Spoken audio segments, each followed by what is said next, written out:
آپ ہادیہ ای میگزین مضمون کی آڈیو ریڈ آؤٹ سماعت کر رہے ہیں۔ سامعین السلام علیکم ورحمۃ اللہ وبرکاتہ۔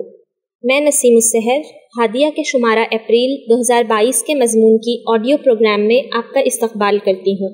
آئیے ہم اس کا آغاز ہادیہ کے زمرہ اولاد کا مستقبل آپ کے ہاتھ سے کرتے ہیں۔ عنوان ہے رحم مادر ہی سے بچہ آپ کو سنتا ہے، اور اس کی رائٹر ہے خان مبشرہ فردوس۔ اسلام ایک اجتماعی دین ہے جو صالح معاشرے کی نشو و نما کے لیے جدوجہد کرتا ہے۔ صالح افراد پیدا کرنے کے لیے فرد کو ہمیشہ سرگرم عمل رکھتا ہے۔ اولاد سے بڑی نعمت والدین کے لیے کوئی نہیں، یہ اللہ کی امانت ہے، اور اللہ تعالیٰ اپنی امانتیں اہل افراد کے حوالے ہی کرتا ہے۔ والدین اپنی اولاد کے ذمہ دار ہیں۔ ان کی پرورش، تعلیم و تربیت والدین کی اولین ذمہ داری تو ہے ہی، ساتھ ہی بچے کے خاندان، قرابت دار اور معاشرہ بھی ذمہ دار ہے، کیونکہ بچے کی شخصیت کو نکھارنے میں والدین کے ساتھ ساتھ قرابت داروں اور معاشرے کے دیگر افراد کا بھی اہم رول ہے۔ اسلام ایک ذمہ دار معاشرے کی تشکیل چاہتا ہے۔ صالح نسل تیار کرنا مسلم معاشرے کے ہر فرد کی ذمہ داری ہے۔ اسلام بچوں کی تربیت اور نگہداشت کے متعلق بہت فکر مند ہے، کیونکہ وہ اپنی فطرت کے مطابق اسلام پر ہوتے ہیں اور حق و نصرت کی حمایت کے زیادہ قریب ہوتے ہیں۔ اسی لیے والدین سے سلیم الطبعی، خدا خوفی، خوش مزاجی کا اسلام تقاضا کرتا ہے۔ ذمہ دار والدین اولاد کو اللہ کی امانت سمجھتے ہوئے روز اول سے ہی فکر مند رہتے ہیں۔ آپ صالح افراد کی ماؤں کا ذکر پڑھیں کہ ان کی والدہ نے دوران حمل ہی بلند آواز سے قرآن کریم کی تلاوت کی ہے، اس خیال سے کہ ان کا بچہ رحم مادر میں ہی پاکیزہ آوازیں سنے۔ اس سے یہ بات واضح ہوتی ہے کہ بچے کی سماعت کے ارتقائی عمل کو والدین جان لیں تو ایک مصروف ترین ماں 9 ماہ کے لیے بھی بہتر منصوبہ بندی کر سکتی ہے۔ بچے کی سماعت کے ارتقائی عمل کو سمجھنے سے یہ فائدہ ہوگا کہ آپ یہ طے کر پائیں گے کہ بچہ ابتدا سے پیدا ہونے تک کیا سنے اور کیا نہ سنے۔ درست اور سخت لہجے اور تیز آواز سے اجتناب برتا جائے گا۔ زوجین ایک دوسرے کے احترام کی شعوری کوشش کریں گے۔ ہر فرد حاملہ خاتون کی نفسیات کا خیال رکھے گا۔ بچے کی پیدائش سے پہلے اکثر مائیں میکے اور سسرال کی جنگ اور شوہر کی بے اعتنائی کو حالت حمل میں جھیل رہی ہوتی ہیں۔ اگر ماں کے علاوہ خاندان کے دیگر افراد خوشگوار ماحول رکھنے میں حاملہ کا تعاون کریں گے تو یہ جان لیں کہ پیٹ میں موجود بچے پر اچھے اثرات مرتب ہوں گے۔ گھر کے جھگڑے، ماں کی نفسیاتی پریشانیاں، الجھنیں دوران حمل عام بات ہے۔ اس معاملے میں شوہر اور خاندان کے دیگر افراد کا تعاون رہے گا تو حاملہ ماں اپنے لیے کھانے پینے کا نظام الاوقات بچے کا خیال رکھتے ہوئے کر پائے گی کہ کب جاگنا چاہیے، کب قرآن کی بلند آواز سے تلاوت سننی چاہیے، کون سی غذا لینی چاہیے وغیرہ۔ ماں کی کوکھ میں بچے کی سماعت کا عمل۔ صرف 4 ہفتے کے حمل میں انسانی ایمبریو کا دماغ بن چکا ہوتا ہے۔ 5ویں ہفتے میں دماغ کے دونوں اطراف میں 2 چھوٹے سے سوراخ بن جاتے ہیں۔ یہ کان کے اندرونی حصے کی ساخت کے بننے کا آغاز ہوتا ہے۔ پہلا اور 12واں ہفتہ۔ ماں کے پیٹ میں بچے کا پہلے اور دوسرے ہفتے میں کان کے 2 ڈاٹ نما سوراخ بننے شروع ہو جاتے ہیں۔ ان 2 ہفتوں میں یہ سوراخ اندر کی طرف گولائی میں خمدار موڑ بننا شروع ہو جاتے ہیں، اور کچھ ہی دن میں یہ گولائی کوکلیا بن جاتی ہے۔ سب سے پہلے کان میں کوکلیا بنتا ہے۔ کان کا اندرونی حصہ 3 تا 8 ہفتوں میں تیار ہوتا ہے۔ 3 سے 8 ہفتوں میں کان میں موجود 3 چھوٹی ہڈیوں کی ساخت بننی شروع ہوتی ہے۔ جب آوازیں کان میں آتی ہیں تو وہ وائبریٹ ہوتی ہیں، جس سے آواز کو سننے میں مدد ملتی ہے۔ ایک ٹیوب کی شکل میں کیویٹی جو سٹرکچر کے گرد بننی شروع ہوتی ہے، اسے ہم کان کا درمیانی حصہ کہتے ہیں۔ پہلے انر ایئر بنا تھا اور اب مڈل ایئر بننے لگا ہے۔ حمل کے 12ویں ہفتے میں کوکلیا کے اندر چھوٹے چھوٹے بال اگنا شروع ہوتے ہیں، جنہیں ساؤنڈ ٹرانسمیٹرز کہا جاتا ہے۔ یہ بال کوکلیا کے ساتھ ہی نسوں میں بھی تبدیل ہونا شروع ہو جاتے ہیں، جو آواز کے سگنل دماغ تک لے جا رہی ہیں۔ یہ آواز کے سگنل لے جانے والی نسیں ہمارے برین کے ٹیمپورل لوب میں موجود آڈیٹری کارٹیکس کے ساتھ جڑی ہوتی ہیں۔ جہاں بے معنی شور کو جوڑ کر ایک طریقہ کار سے گزار کر دماغ اس کے معنی اور مخصوص پہچان عطا کرتا ہے۔ یہی وہ مرحلہ ہوتا ہے جس کی وجہ سے بچہ رحم مادر میں سنی گئی آوازوں سے دنیا میں آنے کے بعد بھی مانوس ہونے کا تاثر دیتا ہے۔ ڈسکوری چینل نے تجربے اور مشاہدے پر مبنی ایک پروگرام کیا تھا جس میں بچے کو 12ویں ہفتے میں سنائی گئی آوازوں سے، جو ایک مخصوص میوزک کی تھی، پیدائش کے بعد بھی مانوس پایا گیا۔ 13 سے 23 ہفتے، حمل کے 15ویں ہفتے تک بیرونی کان مکمل ہو جاتے ہیں۔ جیسے ہی حمل کے 16 ہفتے ہوتے ہیں، حمل میں جان ڈالی جاتی ہے۔ جسم کے دیگر تمام حصوں کے ساتھ ساتھ کان بھی اپنا ابتدائی کام کرنا شروع کر دیتے ہیں۔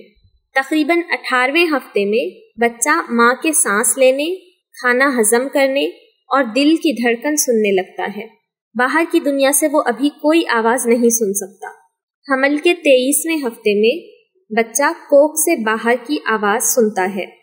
باہری دنیا کی آوازوں میں سے بچہ پہلے لو پچڈ ساؤنڈ سنتا ہے۔ بچے کے کان ان سے مانوس ہونے لگتے ہیں۔ ماں سے جڑے افراد، جس میں والد محترم کی بھی آوازیں شامل ہیں، والد محترم کی طرز گفتگو یعنی وے آف کمیونیکیشن کو بچہ ماں کے پیٹ میں سنتا ہے۔ گھر میں وہ ماں کی آواز سے پہلے باپ کی آواز سنتا ہے یا کوئی بھی مردانہ آواز۔ بلند آواز بچے کو ماں کے اندرون میں بہت ہلکی سنائی دیتی ہے، جیسے وہ بلی کی آواز نہیں سن سکتا لیکن کتے کے بھونکنے کی آواز سن سکتا ہے۔ مگر جیسے جیسے کانوں اور دماغ کے درمیان رابطے میں بالیدگی پیدا ہوتی ہے، وہ ماں کی آواز بھی سننے لگتا ہے۔ ماں کے پیٹ میں بچے کا کان انتہائی حساس ہوتا ہے۔ اللہ نے اس کی حفاظت کے لیے 3 تہیں بنا دی ہیں۔ سب سے پہلے ماں کے پیٹ کی اسکن، دوسرے نمبر پر کوکھ کی اسکن اور تیسرے نمبر پر کوکھ میں موجود پانی، جو کان تک اونچی آواز جانے میں حائل ہو جاتا ہے۔ اس تدریجی عمل کو پڑھ کر یہ آیت واضح ہوتی ہے، لا یکلف اللہ نفسا الا وسعہا، سورہ بقرہ آیت نمبر 286۔ ترجمہ کہ اللہ کسی جان پر اس کی طاقت سے زیادہ بوجھ نہیں ڈالتا۔ قانون فطرت ہے کہ ہر گزرتا لمحہ انسان کو آنے والے لمحے کے لیے تیار کرتا ہے۔ بچے کی سماعت کو بھی دنیا میں آنے سے پہلے اللہ تعالیٰ سننے کا متحمل بناتا ہے۔ اگر صرف کوکھ میں یہ پانی ہی نہ ہو تو کسی بس کے ہارن کی آواز سے یا کسی دروازے کے زور سے بند ہونے پر ماں کے پیٹ میں ہی بچے کی سماعت متاثر ہو سکتی ہے۔ یہاں بچے کی ارتقائی حالت کے ذکر سے مقصود ہے کہ ہمارے معاشرے میں نئی نویلی بہو جب پہلا حمل سنبھال رہی ہوتی ہے اور سسرال کے نئے ماحول سے مطابقت میں کچھ دشواریاں ہوتی ہیں، اس وقت سسرال اور میکے کے افراد اور خود ماں بھی لڑائی جھگڑے، بحث و مباحثے اور شکوہ شکایت میں گزارنے کے بجائے اس وجود پر توجہ مرکوز کرے جو ماں کے پیٹ میں پل رہا ہے، جس کا ارتقاء لمحہ بلمحہ ہو رہا ہے۔ لڑائی جھگڑے خارجی عوامل ہیں جو نفسیاتی طور پر ماں کو مایوسی کا شکار بناتے ہیں، خوشگوار ماحول رکھنے میں مانع بنتے ہیں اور اس کے اثرات بچے پر مرتب ہوتے ہیں۔ ماں کی کوکھ میں سنی گئی آوازیں بچے کے لیے ابتدا میں بے معنی ہوتی ہیں، اسے علم نہیں ہوتا کہ یہ کیا کہا جا رہا ہے، لیکن چیخنے کی آوازیں، تیز اور ترش لہجہ بچے کی شخصیت کا بھی حصہ بننے لگتے ہیں۔ گفتگو کا وہ انداز پیدائش کے بعد بھی اس کی سماعت میں موجود ہوتا ہے۔ 24 تا 32 ہفتے، 26ویں ہفتے تک بچہ کسی آواز کو سننے پر 3 طرح کے ری ایکشن دیتا ہے۔ اس کے دل کی دھڑکن تیز ہوتی ہے، سانس تیز ہوتی ہے یا وہ حرکت کرتا ہے اور کائنات کو پیغام دے رہا ہوتا ہے کہ میں سن رہا ہوں۔ 32ویں ہفتے تک اگر بچے کی سونوگرافی کی جائے تو پاس میں کوئی بات کر کے یا میوزک چلا کر بچے کے چہرے کے تاثرات دیکھے جا سکتے ہیں۔ ایک تحقیق میں جان گاٹمین نے دی ہارٹ آف پیرنٹنگ میں لکھا ہے کہ بچے کی گفتگو میں اپنے والد یا اپنی ماں کے جملوں کے اثرات، یہاں تک کہ آواز کے اتار چڑھاؤ کو بھی نوٹ کیا جا سکتا ہے۔ بولتے ہوئے باڈی لینگویج میں بھی یکسانیت پائی جاتی ہے۔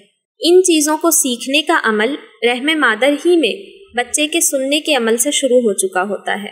اسی طرح میگ میکر MD نے اپنے research paper strong father strong daughter میں لکھا ہے کہ بچے کی سماعت کے ارتقائی عمل میں یہ بھی نوٹ کیا جا سکتا ہے کہ بچے کی ماں کا تعلق اگر شہر سے ہو، ہاسپٹل جاتے ہوئے یا باہر جاتے ہوئے سنی گئی گاڑیوں اور بسوں کے ہارن کی آوازوں سے بچہ مانوس ہو جاتا ہے، جبکہ قصبے یا دیہات میں جہاں ٹریفک کم ہے اور حاملہ خاتون وہاں وقت گزار چکی ہے اور اس دوران یعنی 27 تا 32 ہفتے کے دوران علاج کی غرض سے شہر آئی ہو اور ہارن کی آوازیں بچے نے پہلی مرتبہ سنی ہو، تو بچے کی حرکت میں خوف کا احساس رہے گا۔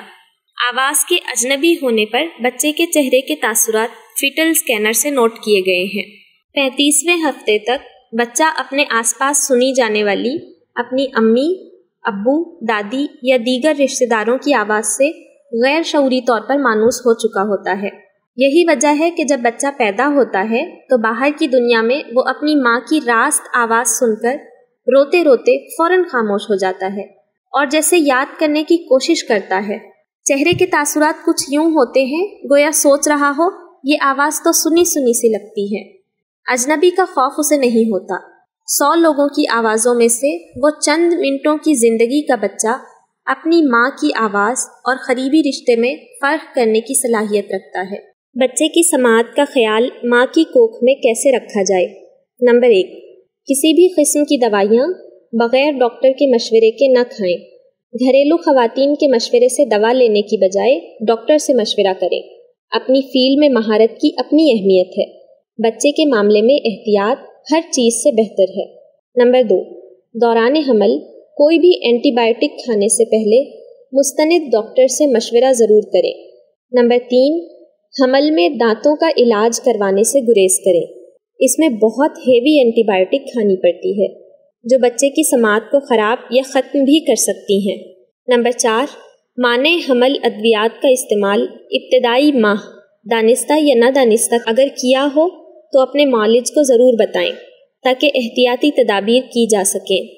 نمبر 5، بہت تیز آواز سے خود کو بچائے رکھیں، جیسے شادی بیاہ کے موقع پر ڈی جے کی آواز، میوزک سسٹم کی بہت تیز آواز، حتیٰ کہ اگر آپ کا گھر مسجد سے بالکل ملحق ہو تو اذان کے وقت صحن کی بجائے اندرون کمرے میں چلی جائیں۔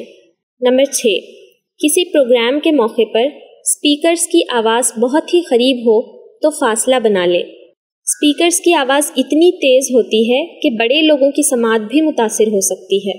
ماں کے پیٹ میں موجود بچہ یا نومولود بچہ ان تیز آوازوں کا بار نہیں اٹھا سکتا۔ نمبر 7، اس کے علاوہ بہت اونچا بولنے والی خواتین کے پاس حاملہ لڑکی 10 تا 20 منٹ سے زیادہ نہ بیٹھے۔ اونچی آواز میں میوزک نہ چلائے اور نہ موبائل بہت تیز آواز پر رکھیں۔ بہتر ہے کہ موبائل رنگ ٹون کوئی آیت کو رکھ لیں۔ میوزک کے مقابلے میں خرد کی پچ قدرے کم ہوتی ہے۔ نمبر 8، شادیوں میں بینڈ والوں سے دور رہیں، ایسی شادیوں میں جانے ہی سے گریز کریں۔ نمبر 9، دیوالی یا کسی خوشی کے موقع پر دوران حمل آپ کے آس پاس پھوڑا گیا کوئی پٹاخہ آپ کے پیٹ میں موجود بچے کو ساری عمر کے لیے سننے کی صلاحیت سے محروم کر سکتا ہے۔ جنگ سے متاثر علاقوں میں پیدائش سے پہلے بام کی آواز سننے والے بچے بہرے اور گونگے ریکارڈ کیے گئے ہیں۔ نمبر 10، کسی بھی قسم کی نشہ آور دوائیں یا مشروبات سے حتی المقدور دوری بنائیں۔ سافٹ ڈرنکس اور مختلف کوک جیسے کوکا کولا اور اسپرائٹ، 7 اپ وغیرہ سے اجتناب برتیں۔ یہ عادت بھی بچے کی سننے کی صلاحیت کو متاثر کر سکتی ہے۔ نمبر 11، سگریٹ پینے والے افراد کے قریب بھی نہ جائیں۔ شوہر کو عادت ہو تو اس بہانے ان سے عادت چھڑوانے کی کوشش کریں۔ اگر نہ مانتے ہوں تو سگریٹ پینے تک ان سے دوری بنائیں۔ احساس ذمہ داری رکھنے والے مرد خود اس سے اجتناب برتتے ہیں۔ میگ میکر MD نے اپنی کتاب اسٹرانگ فادر اسٹرانگ ڈاٹر میں لکھا ہے کہ مجھے دوران تعلیم کچھ عرصہ اسرائیل میں رہنا پڑا۔ میں نے محسوس کیا کہ حاملہ خواتون کو خوش رکھنے اور دیگر عادات سے حاملہ کو بچانے کی ذمہ داری مرد نبھاتا ہے۔ کہتے ہیں میں اپنے دوست کے ڈرائنگ روم میں بیٹھا تھا، جو ہی سگریٹ نکالی میزبان نے مجھے روکنے کی بجائے ساتھ باہر چلنے کو کہا اور ٹہلتے ہوئے میں نے اپنا شوق پورا کیا۔ باتوں کے درمیان مجھے بتایا گیا کہ ہم نے بیبی کنسیو کیا ہے، یعنی میری بیوی حاملہ ہے اور بچے کی صحت کے لیے سگریٹ نوشی مضر ہے۔ اسی طرح حاملہ کا خیال رکھیں اور حاملہ لڑکی کو 9 ماہ انتہائی خوش رکھنے کی کوشش کریں۔ اسے کوئی دکھ پریشانی نہ دیں، مالی مشکلات کو قرض لے کر ہی صحیح لیکن عارضی طور پر ختم کر لیں۔ ماں کا دوران حمل پریشانی اور ٹینشن میں رہنا یا ناخوش رہنا یا ذہنی تناؤ میں رہنا بچوں میں متعدد معذوریوں کا باعث بن سکتا ہے۔ عموماً حاملہ کو سسرالی یا شوہر بیٹا ہونے کی خواہش کا اظہار کرتے ہیں، یہ جانے بغیر کہ یہ خواہش ایک ماں کے لیے کتنا بڑا عذاب بن جاتی ہے۔ حاملہ ماں کے ساتھ کوکھ میں پل رہا بچہ بھی متاثر ہوتا ہے۔ بچے کی پیدائش سے ماں پر صنف کا تقاضا ایک بوجھ ہے۔ اس بوجھ کے درد کو ایک ماں اور اس کا رب ہی سمجھ سکتے ہیں۔ اسی لیے اللہ تعالیٰ نے فرمایا، ان اللہ عندہ علم الساعہ وینزل الغیث ویعلم ما فی الارحام وما تدری نفس ماذا تکسب غدا وما تدری نفس بأی ارض تموت ان اللہ علیم خبیر۔ سورہ لقمان آیت نمبر 34۔ اس گھڑی کا علم اللہ ہی کے پاس ہے، وہی بارش برساتا ہے، وہی جانتا ہے کہ ماؤں کے پیٹوں میں کیا پرورش پا رہا ہے۔ کوئی متنفس نہیں جانتا کہ کل وہ کیا کمائی کرنے والا ہے، اور نہ کسی شخص کو یہ خبر ہے کہ کس سرزمین میں اس کی موت آنی ہے۔ اللہ ہی سب کچھ جاننے والا اور باخبر ہے۔ سورہ لقمان آیت نمبر 34۔ ماں کے پیٹ میں کیا پل رہا ہے اس کا علم مخفی رکھنے میں حکمت ہے، اس لیے اس ماں پر بوجھ نہ ڈالیں ورنہ پیٹ میں پل رہے بچے میں نقص رہ جائے گا۔ دوران حمل مچھلی، انڈے اور بادام کھائیں، زیتون اور کچے ناریل کا استعمال ضرور کریں، یہ پیدا ہونے والے بچے میں سماعت کی حس کو قدرتی طور پر اچھا کرنے میں مدد کرتے ہیں۔ ان غذاؤں میں وٹامن اے پایا جاتا ہے جو سماعت کے لیے بہتر ہے۔ بچے کی سماعت کے ارتقاء کے لیے پیدائش کے بعد بھی کچھ باتوں کو ملحوظ رکھا جاتا ہے۔ ہادیہ مضمون کی آڈیو سماعت کرنے کے لیے شکریہ۔ امید ہے کہ آپ کو پسند آیا ہوگا۔ ہمیں آپ کے مشورے کا انتظار رہے گا۔ اپنا مشورہ، تبصرہ اور مضامین editor@hadia.in پر ارسال کریں اور ہادیہ ای میگزین کے مضامین کو پڑھنے کے لیے ویب سائٹ www.hadia.in سبسکرائب کریں۔ انشاءاللہ ہم اگلے ہادیہ ای میگزین کے شمارے سے دلچسپ مضامین کی آڈیو لے کر حاضر ہوں گے۔ تب تک کے لیے اجازت، اللہ حافظ۔